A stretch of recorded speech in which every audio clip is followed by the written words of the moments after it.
సాయి భారతి కథా మంజుషానికి స్వాగతం అండి. అందరికీ నమస్కారం.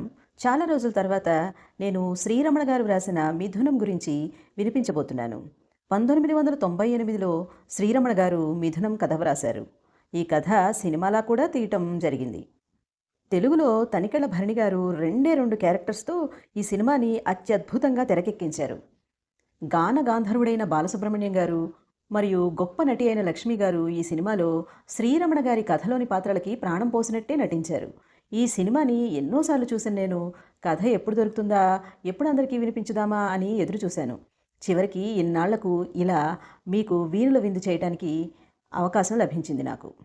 ఇద్దరు వృద్ధ దంపతుల ప్రేమ, అనురాగం, బాధ్యత, ప్రకృతి పట్ల ప్రేమ, సమాజం పట్ల అవగాహనతో ఎంతో ఎరుకతో ఉంటారు. అదే సమయంలో గిల్లి కజ్జాలతో ఎప్పుడో జరిగిన విషయాలు దెప్పిపొడుచుకుంటూ, తగువులాడుకుంటూ, చిన్నా చితక మాట పట్టి